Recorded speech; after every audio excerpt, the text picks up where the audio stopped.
All right, guys, good afternoon and welcome. Thank you for joining us. My name is Molly Deneen. I'm an advanced manager with Young Professionals in Foreign Policy, also known as YPFP. YPFP works to build leaders of tomorrow's needs. We do this by providing YPFP members with capacity building programs, engaging events, and a global community of peers to elevate their voices through publication and writing. We are delighted to have a wonderful panel of guest speakers today, including one of YPFP's own, Colleen Moore, joining us today for the presentation on activating Positive Poace framework for learning and application. Before I introduce Colleen, who will further introduce the guest speakers and the Institute for Economics and Peace, which created the Positive Poace framework, I have a few administrative items. After the introduction of the panelists and the Institute of Economics and Peace, the event will begin with a brief introduction of the Positive Poace framework and its 8 pillars. Following these introductions, each panelist will speak for a few minutes on their personal examples of peace building in action, leaving approximately 20 to 25 minutes of Q&A. For the Q&A period, please submit your questions through the chat function at the bottom right of the screen. The YPFP staff members will organize these questions and pass them along to the panelists. Please remain on mute throughout the conversation in order to reduce the background noise. And if you experience any bandwidth issues, please turn off your audio to improve the connection. Now it is my pleasure to introduce Colleen Moore. In addition to being the Senior Director of Programs at YPFP and a current ambassador for the Institute of Economics and Peace, during the day, Colleen is the Digital Engagement Manager at Global Zero and Beyond the Bomb. She received her Bachelor of Arts degrees in International Relations and Political Science from Hobart and William Smith Colleges, and a Master's of Arts degree in International Relations from American University's School of International Service. Colleen, thank you for joining us on this afternoon's panel. Thanks so much, Molly. Hi, everyone. I'll just kind of give a quick overview of the Institute for Economics and Peace. So the Institute aims to create a paradigm shift in the way that the world thinks about peace.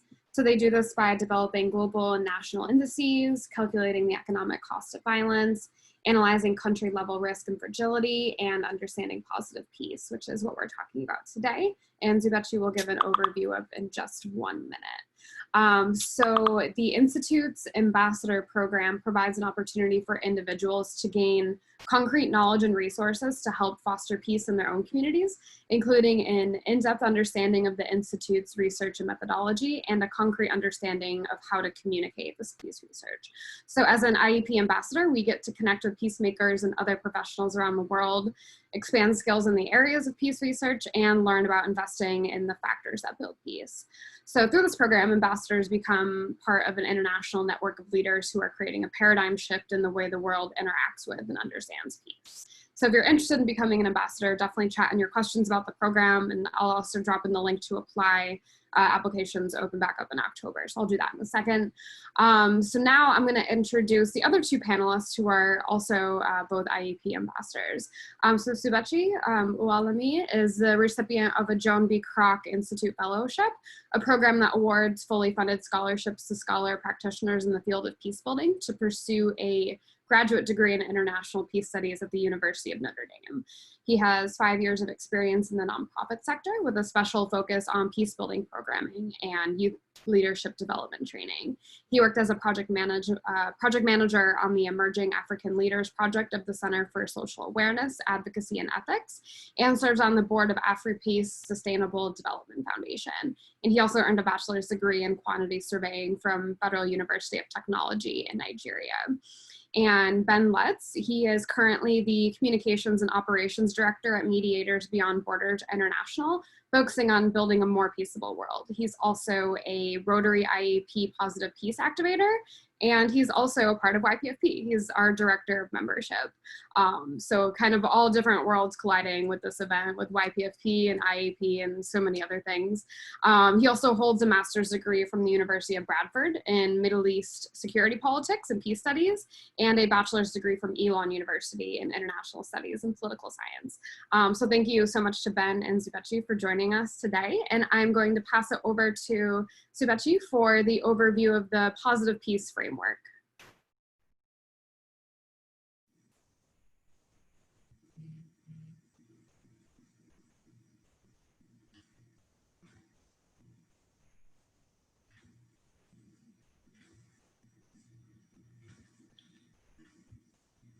Can you all see my screen? Okay. Yeah, we can. All right. So thank you, Molly, for that introduction. I am, more than delighted to be part of this section today. So part of the things I will be discussing in today's webinar is to interact and present to you what the positive peace pillars are and how they can, be applied in different scenarios and in different contexts as it pertains to positive peace. So if we look at positive peace, we get to ask ourselves the question, what is positive peace? And how does that relate to what we're doing? So these two terms are attributed to Johan Galtung, who made the distinction between socio-economic conditions that are ripe with cooperation and harmony. And it's also important to know that both dimensions of peace are important and necessary and mutually reinforcing in its own way, because positive peace exists in the presence of negative peace, and negative peace are brought about by high levels of positive peace. However, to achieve positive peace, ending violence becomes necessary in order to pursue long-term conditions that enable society to reconcile and rebuild and become a flourishing community. So there are two ways of conceptualizing peace, negative and positive peace, where negative peace is primarily focused with the absence of violence and absence of fear and absence of trauma. Whereas positive peace goes in more deeper and has to do with equity and cooperative behaviors and looking at the institutions and structures that create and sustain peaceful society, as we can see some of the ideas of positive peace. So changing the negative attitudes, achieving potential and adaptable resilient society deals more broadly with the ideas of positive peace. And our discussion today is going to center around positive peace. And for us to do that, we have to understand some of the factors that contribute to positive peace. So there are 8 pillars of positive peace, and the way they work, in particular, positive peace framework was developed by the Institute for Economics and Peace to advocate for economic and social political factors that IEP correlates with low levels of negative peace measured by the Global Peace Index. So IEP's positive peace framework empirically is derived through quantitative analysis and based on quantitatively identifiable common characteristics of the world's most peaceful countries. So looking at some of the most peaceful countries of the world and how they were ranked in the Global Peace Index, this empirical analysis quantitatively tends to showcase some of the factors that sustain these societies or that present those societies the way they are to be more peaceful and what contributes to their ongoing peacefulness. So positive peace represents the attitudes like we see institutions and structures that create and sustain peaceful societies. It is not enough to also focus on the risk of violence as we see in the negative peace balance, but also look beyond that and look at what builds and peaceful societies and resilient societies. So what I'm going to do next is to explain the positive peace pillars in the way they are being arranged and conceptualized by the Institute for Economics and Peace. So what we are seeing here are called the 8 pillars of positive peace. So they work as a system whereby each of them interact with one another. In ideal situation, these 8 pillars are supposed to, work together to produce the maximum output. But in reality, there are some cases where you don't need to apply all the 8 pillars in your project. Rather, 1 or 2 pillars might relate to your context and the ideas and the things you want to do. So you are likely to work with only those things that apply to you. But in this situation, these pillars are seen as the factors that sustain peaceful societies. So looking at the first one, sound business environment, it looks at the strength of economic conditions as well as the formal institutions that support the operation of private sector, determine the soundness of business environments. So business competitiveness and economic productivity are both associated with most peaceful countries, as is the presence of regulatory systems, ease of doing business, and the things that allow businesses to thrive in that community. The second one is high levels of human capital. So this pillar is focusing at that a high skilled human capital reflects to extent to which societies educate their citizens and promote development and knowledge, thereby improving economic activity, care for the young people, and enabling political participation at different levels, and also increasing social capital. So the next pillar talks about good relations with neighbors. So good relations with neighbors is looking at peaceful relations with other countries. It could be community, it could be regional, as an important aspect of positive peace. So whereby countries with positive and external relations are more peaceful and tend to be more politically stable, having better functioning governments, and are regionally integrated. So there is that level of cooperation between countries who have good relations with neighbors, but this could be trickled down to community levels and national level and institutional level, and how you establish relationship with your neighboring communities or neighboring institutions, and how that reflects to the progress you're making. We are looking at acceptance of the rights of others as the next pillar. This has to do basically with formal laws that guarantee basic human rights, freedoms, and informal social and cultural norms that relate to positive behavior of citizens. So this serves as a proxy for a level of tolerance between different ethnic, linguistic, and religious and social cultural groups within a country or within a society. So similarly, it can be captured in way gender equality is being programmed, and also the minority rights of people are being captured as important components of the society. Another one is low levels of corruption. You and I can agree that in any society institution where there is high levels of corruption, nothing really works because so many things don't tend to go well. So in societies with high levels of corruption, resources are inefficiently allocated, and this can lead to lack of funding for various essential services and projects. So the resulting inequities that come as a result of low levels of corruption can hinder and even lead to violence in some contexts. So the next pillar is looking at free flow of information. And free flow of information looks at how free and how independent the media is in disseminating information that informs the citizens of the country, and also to what extent is misinformation and disinformation being at minimal. So free flow of information reflects in the extent to which citizens can gain access to information as well, whether the media is free and independent, and to what extent citizens are well informed. So this area pertains to free flow of information as a component of the pillars of positive peace. And we are looking at well-functioning government as another pillar.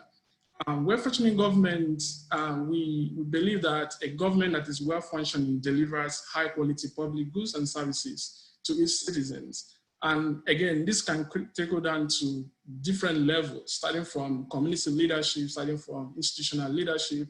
So in any institution or situation where there is a government structure, so positive peace can be conceived or conceptualized in that context. So how does that engender trust and participation and demonstrate political stability, and also oppose the rule of law to a broader extent? So the last pillar, but not the least pillar, looks at equitable distribution of resources. So equality in access to resources such as education and health, as well as equity in income distribution, although to some extent relates to the broader positive pillars. So how are these resources distributed in an equitable format that doesn't lead to violence or perception of marginalization in the community, or marginalization in the country between minorities and minority groups and those who are in positions of power? So fostering positive peace as a framework has to be systemic in a way, and at the same time, like I said earlier, should be applicable to your own context and to your own community and how that relates to it. So it requires a clear understanding of the factors that are associated with positive peace framework and the dimensions for measuring systemic change. So understanding positive peace through the activation of the 8 pillars of framework provides direction for individuals, for groups, for institutions, to align their programs, to align their projects, their policies with those attitudes and resources required for building resilient and peaceful societies. And this is what IEP has been doing in partnership with Rotary to deploy this framework, to start conversations with different groups, especially Rotary groups and clubs, to guide the process for direct application of positive peace in different areas. So in the next section, we'll be looking at the practical application, and I'm more than happy to explain further on this. Thank you, Colin.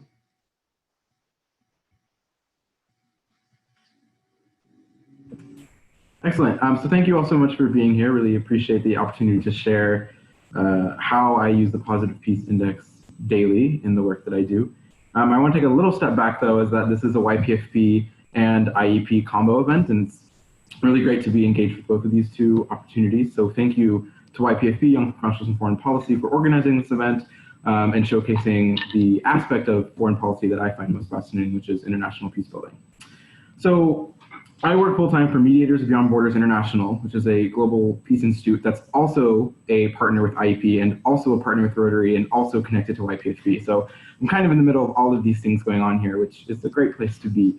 And how Mediators Beyond Borders really focuses is on empowering and training local communities, wherever they may be internationally, for the skills to then implement any activity in their communities. And I know that's a pretty broad statement, and I'm happy to break that down a little bit, but our main sort of guiding principle at MBBI, Mediators Beyond Borders International, is local solutions to local problems. And so wherever, I'm currently in DC, but wherever else our project is in the world or wherever else we may be, the people who live there are the most vested in its success of any solution to any conflict, but also are the best leaders in that community because they know all the cultural nuances, what to say, how to say, what language, or anything else. And so a lot of the skill set and skill building that we do at MBBI, and sort of our main mode of engagement is through training and global conferences and events, is to directly give these local communities internationally the skills to then implement a project in their community. And so what I mean by that is all 8 pillars sometimes, or one, or a combo, are important when it comes to the work that we do.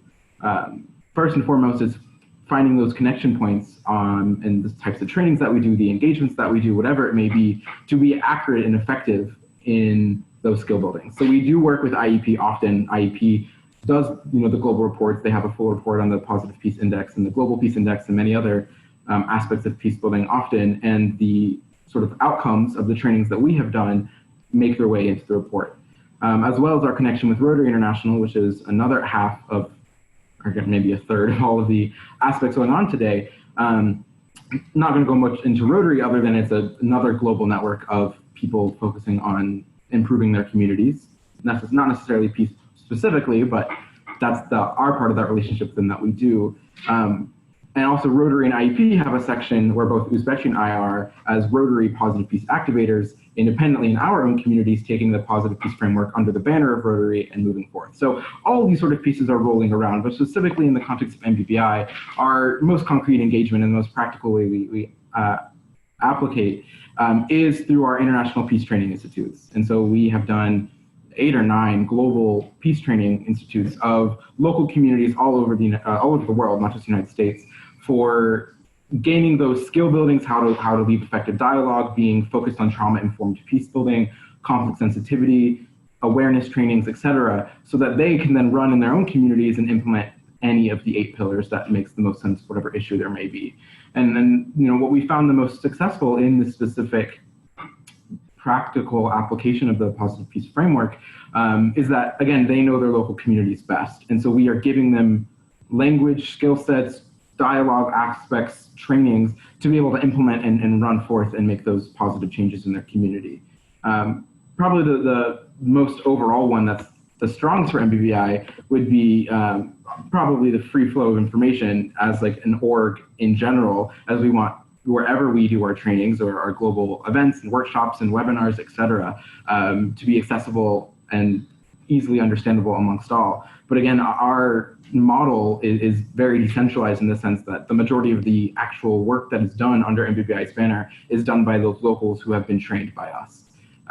So I'm happy to go through a whole bunch of specific projects that we have. I'm also happy just to share our website in the chat, which I just did right now. So you can go through and see the projects, engagements, trainings, and of course those impacts that have been done. I know I'm running towards the end of my time here, just as a brief overview of what MBBI and how I positively connect with the practically use the Positive Peace indexes in my daily work. I guess, yeah, I'll probably defer more to the Q&A because I know Colleen and Uzbechi want to share more of their specific connection points to this. So I'll wrap up here just to say that however you choose to use the Positive Peace Index, if that's you becoming a IEP ambassador yourselves or just the work that you do and the solutions that you focus on, all 8 of these Positive Peace frameworks or a combination of them are related to your job. It may be a longer line than you'd expect it to be, but there are ways to enhance the effectiveness and communications and strategies and collaboration, et cetera. All of that makes your job community or your environment or your roommates or whatever it may be a more peaceful environment. And so, there's kind of 2 ways of really focusing on the Positive Peace Index as overall societal peace, as I know is a lot of the questions we'll probably focus on, but there's also the local community aspect, whatever your community may be, that these 8 pillars are really focusing on. So I'll wrap up for there with that and moving on to the second panelist. Thank you again so much for your time here. And again, thank you to YPFP, IEP, MBBI, and Rotary, and all of the combinations there within for having this panel today. Thank you so much.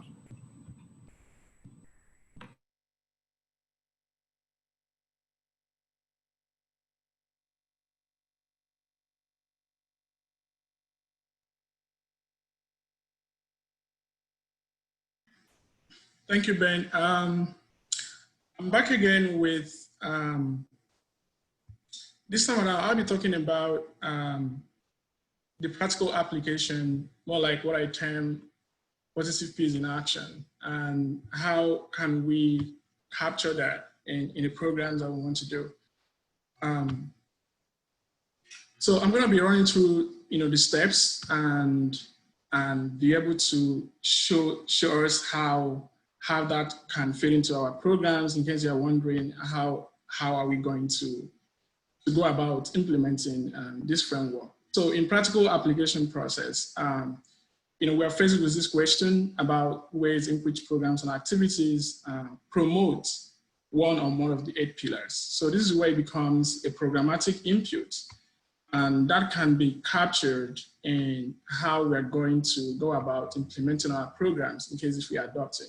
So the first step to working with the framework, first of all, you have to articulate your vision of what you want to do. You need to perceive and identify your need in your community. Like, I'm always emphasizing on trickling down this to a context. That is how it pertains to you. It could be in your organization, it could be what your organization is doing, it could be in your community, it could be even in your own work. So you have to visualize this as an area I have to implement positive peace. Then you have to make a connection to one or more of the positive peace pillars. So like I said earlier, you don't need to implement all the pillars at the same time. So your work, your context might just require 1 or 2. And that is what you need to work with. So, but in some way, one pillar reinforces the other. But the connection you can make can really relate to what you're doing. Then you map out the process for implementing those things and applying your framework to the project you are doing. So I like to think that the first step to incorporating that is to see one or more of the pillars of positive peace as a skill area for capacity building and training component of your project. For example, instead of saying, capacity building on intercultural tolerance, you may consider using good relations with neighbors for acceptance of the rights of others. So these are not generally displacements or replacement of what you want to do for your project. Rather, they are capturing what you are doing in terms of positive peace. So the same applies to other pillars, depending on what your project or your context is all about. The second step is tailoring your projects or program objectives to one or more of the pillars, again, and identify, how that project objective determine the nature of the project activities. So which are the inputs? So positive peace is an outcome as well as a programmatic input, and also a function of project expected results, which can happen when there has been 100% implementation of your project activities. So the diagram kind of captures the way I'm thinking about, this application in case you are someone who is focused on projects. So we're looking at how positive peace framework, can be captured as both input and also as an outcome. So in the first step, we are looking at the overall objective of the project. And in that conceptualizing of project objective, we're thinking in terms of positive peace. How does this project objective relate to positive peace?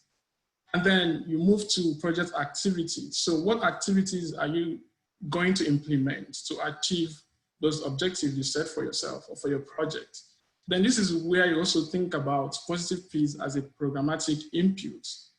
So some of the activities you are going to implement to achieve those objectives are actually ideals or factors of positive peace framework. And last, you look at the expected results. The expected results, are they the outcomes that are contributing to the entire positive peace system, where it can enable your community, organization, or your nation to have such resilience as to remain peaceful, over a period of time. So an example of this, I tried to create, a way of looking at the project that I worked on while I was in Kenya. And this project looked at the overall objective as strengthening the in-country capacity, for locally driven, effective, inclusive, and sustainable peace. So this is an example of a positive peace ideals. What is the overall objective? And what are the activities that are implementing? If you look at the key that I have down there, so the ones in black within the circle is the project activities, the one in orange, and one of the outcomes. So looking at dialogue as a means, it should be able to understand, I try to match them with some of the pillars of positive peace. So these particular activities are implementing, which pillar does it relate to? So you can see that dialogue as a means of bridging divides is mainly focusing on acceptance of the right of others and good relationship with neighbors. And then you move over to peace action. If I have more time, I can explain some of these things, but just to kind of put it out there, for us to have an overview, then your questions, I'll be able to go deeper into, explaining some of these things. So peace actions, in a way it's deprogrammed, works mainly around free flow of information and good relations with neighbors. And we look at network formation across counties. It's also talking about good relations with neighbors. In the relationship between youth and community stakeholders focuses on acceptance of the right of others and good relations with neighbors. And lastly, you talk about capacity building and advocacy trainings. Depending on what you're building the capacity of young people on, it could be tailoring, the ideals and practice and this activity to, high levels of human capital, as well as, promoting other pillars.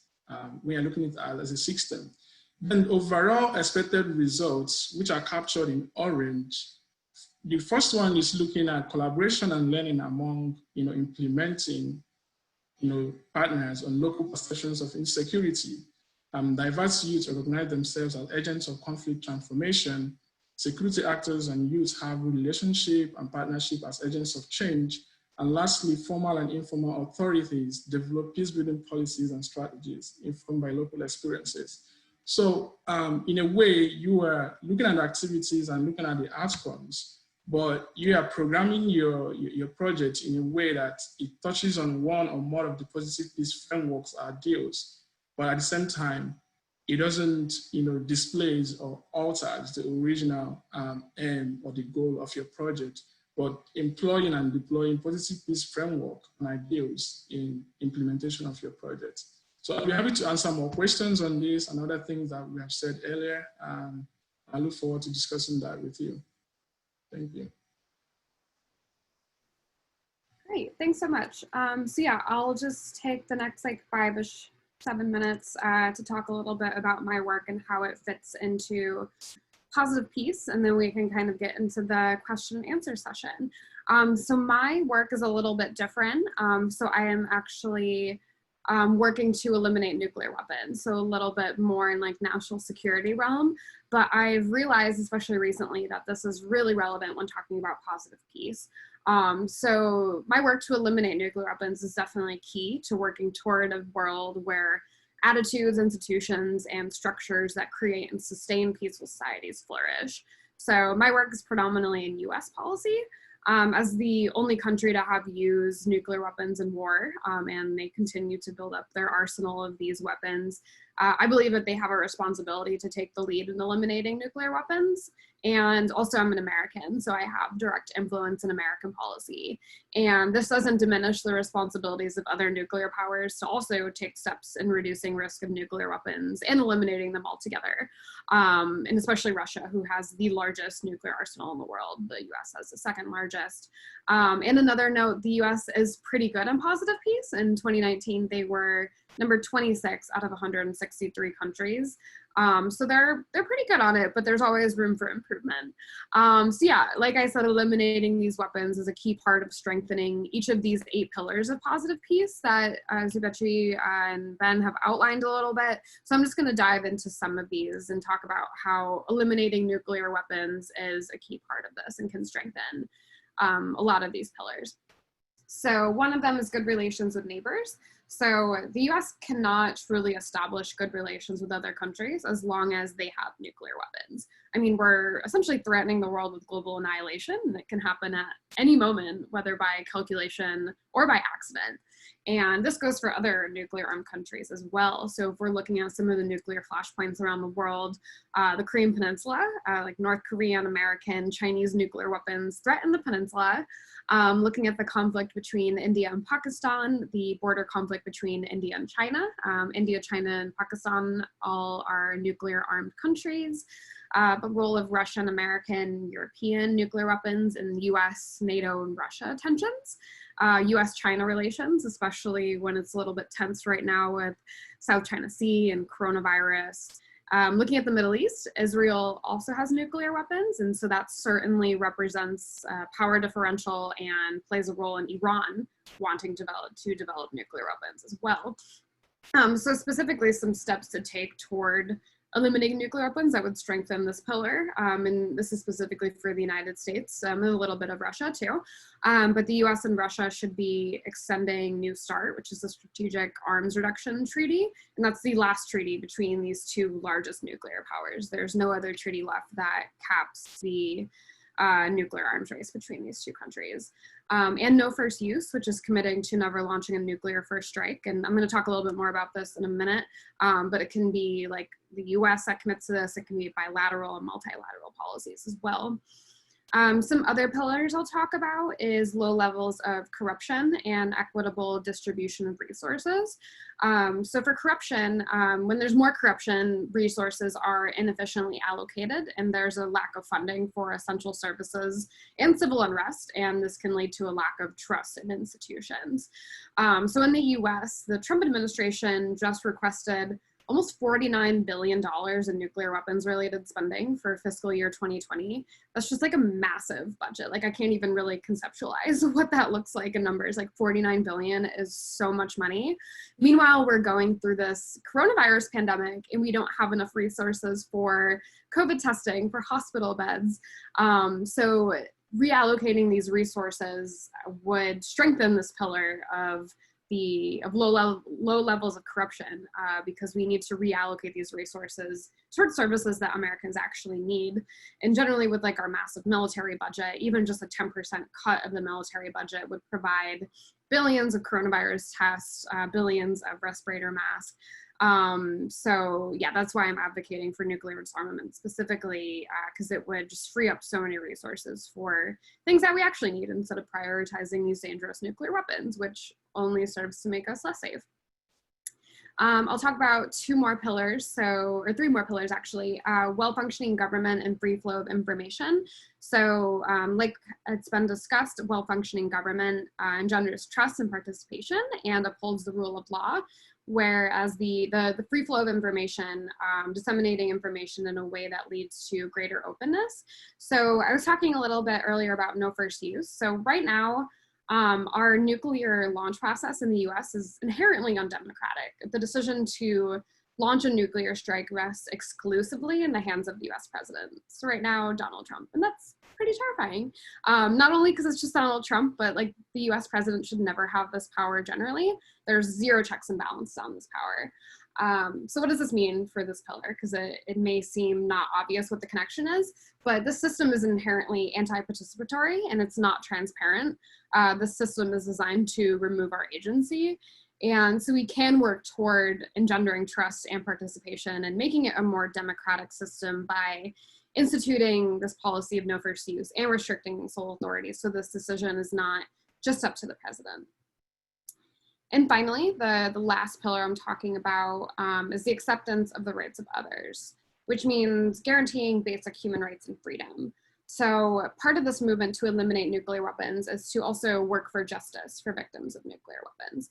So in the US specifically, we tested nuclear weapons on our own population and other populations of the world in the late 20th century, and victims have still not received justice. There is legislation, the Radiation Exposure Compensation Act, to provide compensation for victims. But for one example, New Mexicans are still not included in this legislation. So there's an entire population, an entire state that has been affected by nuclear weapons that still has not received justice. And we cannot truly move forward and claim we are guaranteeing basic human rights if we don't apologize and compensate victims of state-sanctioned violence who are still suffering to this day. And like we've talked about with the difference between negative peace and positive peace, like violence may no longer be occurring. We haven't tested nuclear weapons in a few decades, although that unfortunately might change with the Trump administration. But so there may be negative peace, but peace without justice is not true positive peace. So yeah, overall, when implementing these different actions and policies, we have to understand how the system works as a whole, how all of the elements of positive peace interact, and how these inputs affect systems. So with certain nuclear risk reduction actions like instituting no first use and reallocating resources, you will see these effects reverberate throughout the system. So I argue in positive ways. So strengthening relations with neighbors, allocating resources more efficiently, engendering more trust and participation in institutions, and greater transparency. So thank you. I think we can start the Q&A now. So I'll pass it back over to Molly, who will be moderating, but if you have any questions for myself or the other panelists, definitely chat in, we can answer your questions. Before we start the Q&A, thank all three panelists for your opinions thus far. But before we go to audience questions, I have one question for you guys. I was wondering if you guys could tell us a little bit more about the IEP Ambassador Program, how you got involved, why you got involved, and how it's helped you in your careers thus far.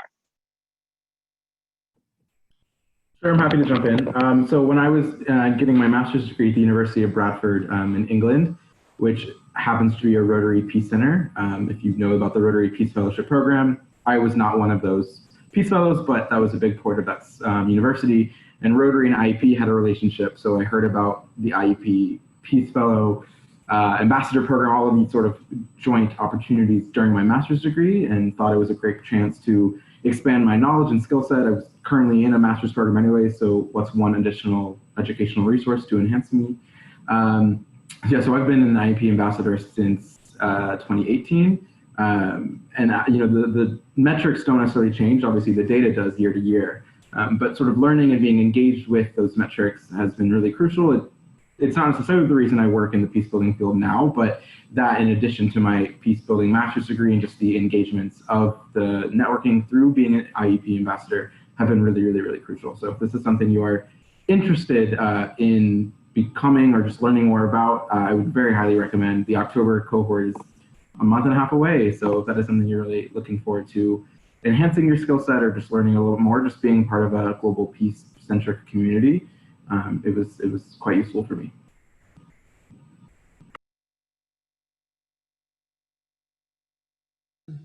Yeah, I can just jump in. For me, I attended an event where IEP was presenting about, these pillars, positive peace and negative peace.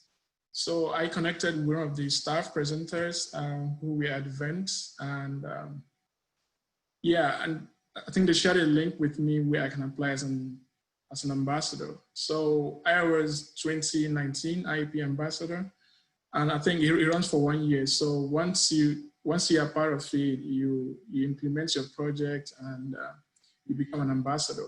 But there is a website that is open for everyone. You can literally visit the website and apply, submit your details. So whenever there is call for ambassador program starts, you can actually get an invitation to apply. So it's very much open for everyone. And yeah. I think Ben did share the link in the comment section. Yeah, the link is shared. Sorry, Colleen. I've said the link is shared in the chat, and we'll make sure to include it in the post email so you guys have it there as well. So if Colleen doesn't have anything more to say, we'll go to questions from the audience. Okay. So the first question for the audience is, do you think there's any role for military personnel being trained in the positive peace framework and helping implement it, assuming there's not already presently involved? Whoever can take that, I guess.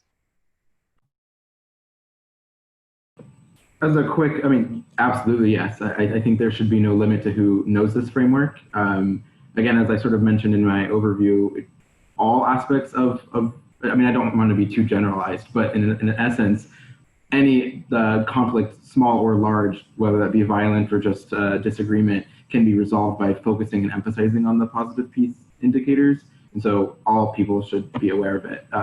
I would say the military has a little bit heightened of a role that they have more resources, more capabilities, more engagements, wherever they may be and whichever military may be engaged elsewhere. And so giving them, since they have more resources in the first place to be able to be in other communities, focusing on positive peace aspects of their engagements could be a very successful use of their might.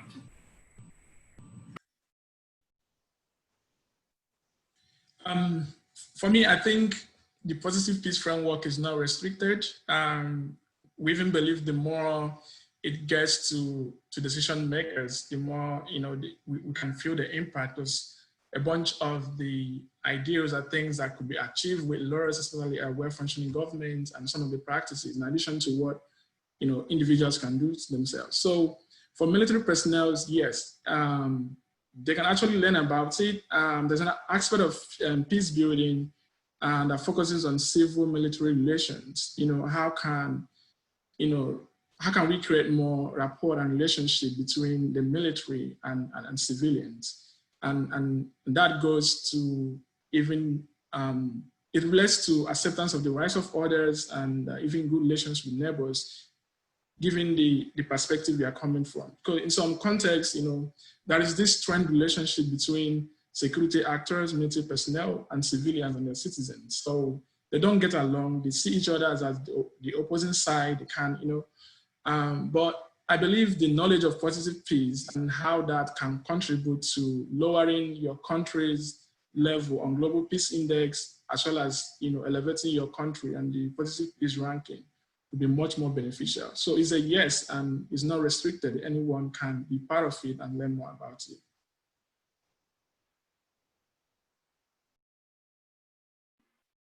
Colleen, do you have anything more to add, or do you want us to go on to the next question? All right. The next question is for Newsbecky. Let me find it again. Which African country or countries have positive peace attitudes and structures now? Or if it's hard to identify one, how can African nations attain such concepts?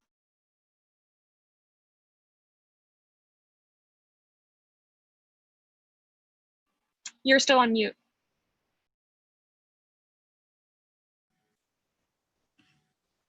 Yeah, thank you, Daniel.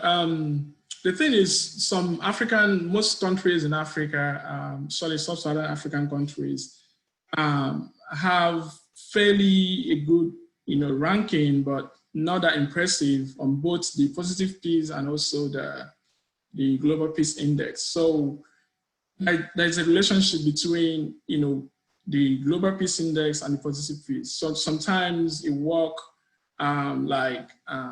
if you have high positive peace index ranking, you are likely to have good global peace index ranking. But in other cases, like in the United States, it doesn't work like that. So countries in Africa are experiencing, if you are looking at the ways on the indicators or the domains on how countries are being ranked or assessed, to rank them on whether positive peace and also global peace index, you will find out that most countries in Africa are very, very faulty in those areas. And some countries, I think the most high-ranked country in sub-Saharan Africa on the global peace index is Mauritius, and followed by Botswana and the rest of them. So it is a function of what is obtainable in terms of the governance structure, relationship citizens have and the governments have with their neighboring countries. So these are some of the things that contribute to their low levels of ranking. And how they can do that is having the ideals of positive peace framework being implemented in government institutions, and government policies. Effectively, African continent and countries, are different from other places where, individuals drive most of the decision-making process. Government listen to individuals and try to incorporate their opinions on the governance structure. But in some cases where everything has to come from the government and the implementation and enforcement are also from the side of the government, and there is low level of the citizen in participating in the governance process or political participation. So those means or avenues for engagement and incorporating positive peace framework become very, very minimal. So the best bet for them is to have the pillars of positive peace, from a policy dimension, and also individuals and institutions, both civil society organizations, doing their best to incorporate these pillars in their projects and in the programs that they do on daily basis, and that way it can contribute to some extent in how those countries can build resilience.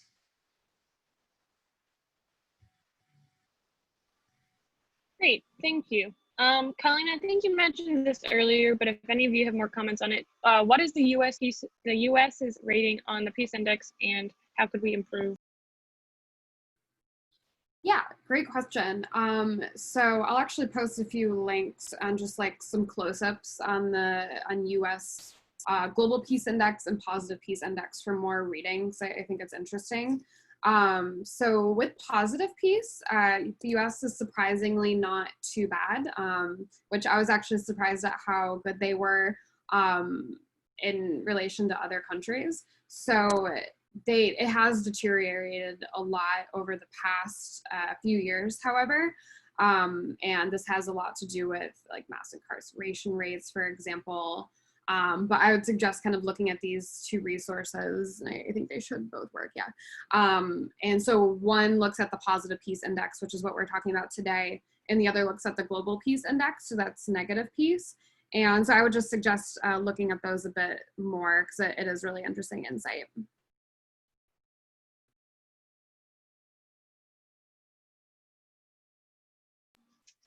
So the next question is for all the panelists. They were wondering, can a peaceful state be enforced by a nuclear state? And if it's enforced by the absence of conflict?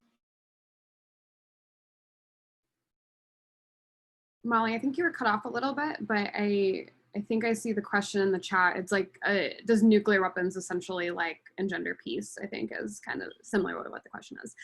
So I can take that on, but if Zubachi or Ben want to also weigh in, feel free. But yeah, so I think there are a lot of people that think that since the end of World War II, that nuclear weapons have kind of kept the peace between these bigger countries. And I think it's a really good example of the difference between negative and positive peace. So whereas there is not a lot of violence happening between nuclear armed states, I think there are a few examples where it has been happening, especially with India, Pakistan, China, especially like the border conflict we've seen between India and China, as well as India and Pakistan. I don't think the presence of nuclear weapons there has necessarily prevented any conflict from breaking out. I think the tensions are just as high, and then the stakes are even higher because of the presence of nuclear weapons. But I do think it is a really good example in the US, for example, of the lack of positive peace. So whereas violence hasn't broken out between Russia and the US, for example, it's still that risk, and it's the lack of engendering trust in institutions and participation, for example, is why we quite haven't reached that yet, is because of the presence of nuclear weapons.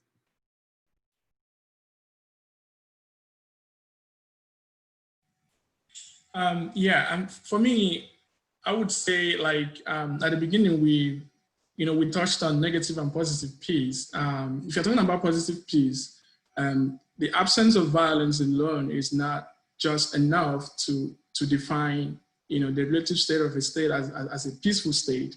A state might be in possession of nuclear weapons, but yet they are not considered to be the most peaceful state. Like if there is no ongoing conflict in the country. So let's not mix the Global Peace Index with Positive Peace Index. So the Global Peace Index, considers different domains of, indicators. Even countries with nuclear arsenal, in some ways, you can access the cost of militarization, or even maintenance of those nuclear weapons, which could lower their ranking in Global Peace Index. So in some way, like having that and being peaceful at the same time does not correlate with the ideas of positive peace. So we're looking at both the structures and the systems, the everyday people experience, and how the relationship between the government and their citizens, and some of those pillars that we mentioned. So a country with nuclear arsenal might not really be a positive peace country, even if by the possession of nuclear arsenal, you possess a threat and people can't really engage in nuclear war or conflict with you. So there are different levels, and there's ways of assessing which one is peaceful and which one is not peaceful. But those pillars has to be considered as to how they're operational and how they relate with their in-country and citizens. I also really just want to reemphasize, when we think of positive peace, it's kind of a huge shift in how we think of peace. Most definitions, probably even you reading the description for today, peace is by definition now negative peace, according to the IEP, the absence of war, end of sentence. Positive peace is much more about societal resiliency and improving the conditions in your community to ensure that you never revert to a conflict or even negative peace standpoint. And so the difference between those two is really stark, because there are some countries, the US is an example of those, that are really bad at negative peace. The mass incarceration, our nuclear arsenal, the conflicts that we are engaged with internationally, our military presence, our military spending, those are all indicators of negative peace, very much so. But on a positive peace, there's aspects in the United States society that are not just progressive, and I don't mean it politically, but are moving forward society and not sharing values, all of those 8 pillars. That is just such a very different mindset when it comes to peace. Even a year and a half ago when I was in my master's degree, the focus on peace building was ending the conflict, end of sentence. And really emphasizing, and what I'm really appreciative of being an IEP ambassador, and if any of you care to join that process or just learn more, is that the emphasis really on the parts of society you can improve upon to ensure that the society itself is cohesive, strong, resilient, effective, put in your adjective there, instead of reverting to conflict, would also be just the absence of conflict. And so I think that's a very, yes, I realize theoretical and kind of academic response to this, but that's why IEP is a global think tank focusing on all these reports, because its emphasis is on shifting the mindset to, it's not just ending the war and ending the conflict and stopping the violence, but honestly focusing on the society itself to advance and not even have that as a fallback option A, B, or C. So I know that's not necessarily the answer to the nuclear question, but just in the general framework of what today is, nuclear arsenal is a negative peace attribute, regardless of if it does or does not, and obviously it does not, accelerate peace building globally, that's not really the same thing as positive peace, because it's not emphasizing on the advancement of collaborative engagement and equitable distribution of resources and all of the other pillars. Hope that helps clarify. Great. So probably the last question from the audience. Rachel wants to know how you address peace without justice, whether domestically or in international population. Colleen, would you like to? Yeah, absolutely. So yeah, going back a little bit more to my presentation about the lack of justice for nuclear testing victims.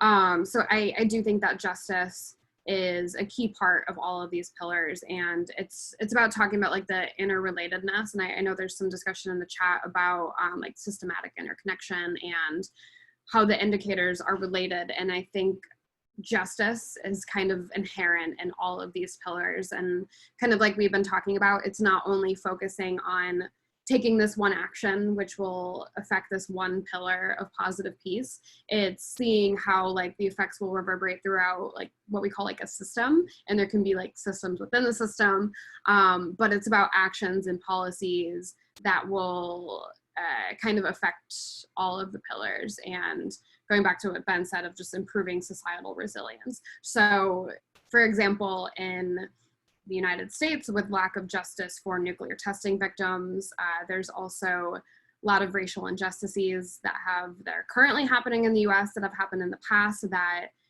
people still have not received justice for. Like there's a lot, I'm sure a lot of people know about the protests that happened after the killing of George Floyd in the US. So like even when there is like a lack of violence, when we're talking about negative peace, there's still those lack of institutions to obtain justice for survivors, for victims.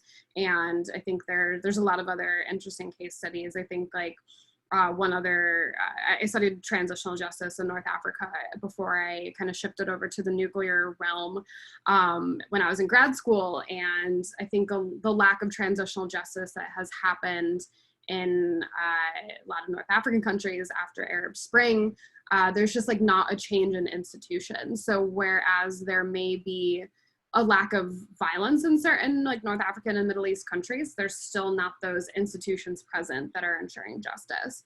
And working towards them would strengthen like all of these different pillars that are necessary for positive peace.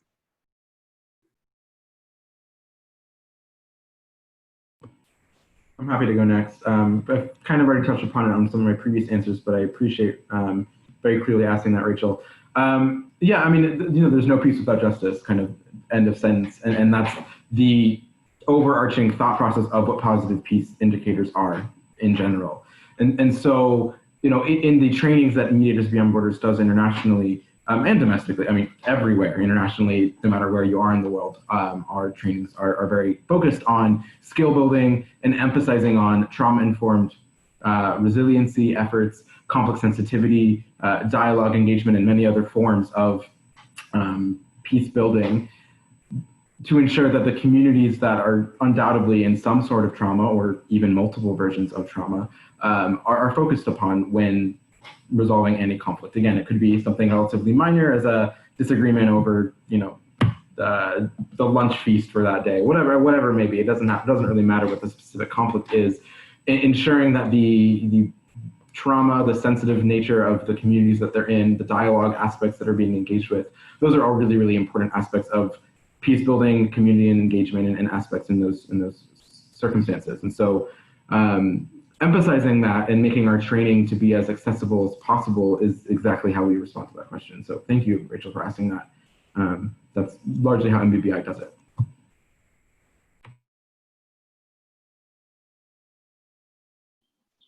Becky, do you have anything else to add on that?